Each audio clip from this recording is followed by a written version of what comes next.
So universal mind is a very real thing. It's very real.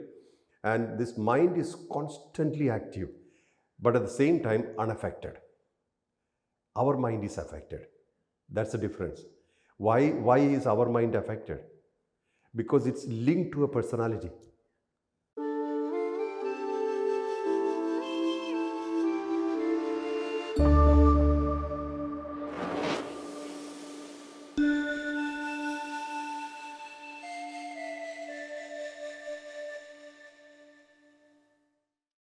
Well, the universal mind is that aspect of the supreme consciousness which has power of creation, power of maintenance, and power of dissolution. These three aspects.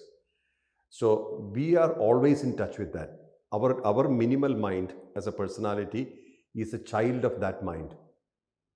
But there is a difference here. This personality, the mind structure, is interested in experiences, but that one is experienced in maintenance. So we have a bit difference here. The mother is interested in maintenance, the child is interested in experiences. Mother is allowing the child to experience, but at the same time, mother is not interfering. Mother is providing the platform. So universal mind is a very real thing. It's very real. And this mind is constantly active, but at the same time unaffected. Our mind is affected. That's the difference. Why is our mind affected? Because it's linked to a personality. The other mind is universal, huge. So it's not linked to any personality. So there's no effect, it's not getting affected. This mind is affected because it's connected to a particular personality. You see? And the usual expressions of this mind is what the world, the society considers as you. Isn't it? So if you choose to be different, society cannot recognize you. So you were not like this before. How come you suddenly changed? Of course, we are changing every day. Non-conformity is our daily example. We are struggling to conform every day, but that's not our nature. Our nature is spontaneity. How do you know our nature is spontaneity? Very simple. Look at the children in your house. Small children. They don't care. They are spontaneous. This is our original nature. But then we started wearing the clothes of adults. And then we said, no, we can't be behaving like children. But we are behaving like children. That's why we are waging wars. Countries attacking countries are because we are immature. But the actual child in us is no more also. It got deleted. But if you actually being spontaneous, I always look at small children as great saints. Always active in daily life, immersed in it, and they are fully in it. You give a toy, the whole concentration is on that toy at that time. There's no other world for them. Full attention, full concentration. This is exactly what Ashtanga Yoga says. You learn to concentrate first before you start meditating. The child is doing it already in the house without any training. So we have that this thing in us. We have this. But we started wearing the clothes and we call ourselves adults, then we can't do anything. We put cages around us. Oh, this is not appropriate. Oh, we can't do this. I really need an ice cream now. Oh, no. What will people think? I can't have an ice cream. But a child will not think like that. It will cry. I need an ice cream right now. We prevent our own experiences because we are wearing the cloth of an adult. Our spontaneity is lost. That's why we don't understand many things. Our spontaneity is lost. Just look within. You will understand what I'm talking about. And we are, children in our house.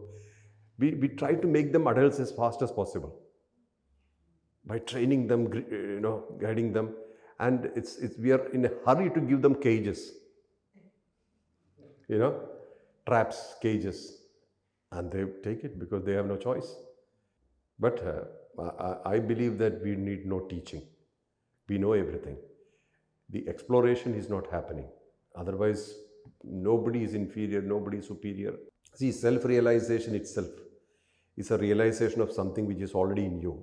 It can happen any point in time, provided you start accepting yourself. That's the first step. Never mind whether you accept another person, but if you accept yourself, you attain a lot. If you do not accept yourself, even if you accept the entire world, it's useless. It doesn't work. We can accept other people, but we don't accept ourselves. Who's our worst enemy? Ourselves.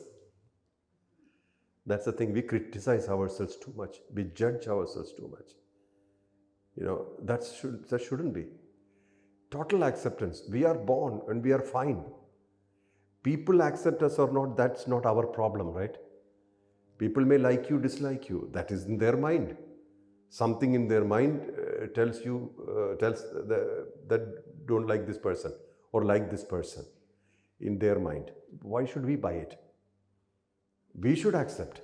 We should definitely accept. In school level, we are programmed to compare between other people. That's exactly what's working against us. We can't compare ourselves with anybody because we are a unique creation completely. And even if there could be other people like us, they are not the same. And that uniqueness, if we don't accept anything, or we don't connect to anything. See, I had an incident. My daughter, now she's 10. She was 5 years, 6 years. She quit at school. So she came and told me something happened in the class. One girl came to her and said, "I really, really hate you. I don't like to see you in this class." So I asked her, "How did you feel?" She said, "I felt nothing." Then I said, "What did you say?" She said, "I told her, it's okay if you hate me. I have no problem. But there is something in you which is hating people. You should do something about it." Yeah. She said she's not affected. I said, this is good.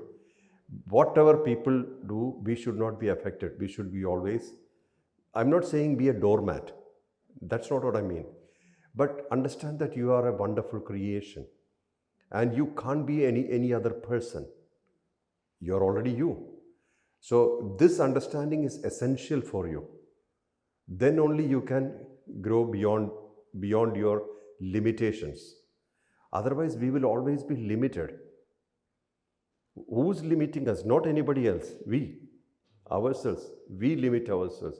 And also we get stuck with books, somebody's theories, somebody's concepts, and then we buy all those things so that we stop thinking. Books are not bad. Like in Rumi's story, when the disciple went to the master and said, "Master, I want to learn from you." Then he asked, "What have you brought?" He said, "All these books." "First you go and put them in the river. All the books in the river. Then you come fresh. Then we'll talk." So this is exactly the point. It's not that books are bad or anything. Most of the things are opinions, not truths. So you got to find your truth by looking inside. And you have to understand and connect to that truth strong enough that you realize the source within. Otherwise, we'll be stuck with somebody's theories, somebody's unaware, something. That is temporary, that is limited.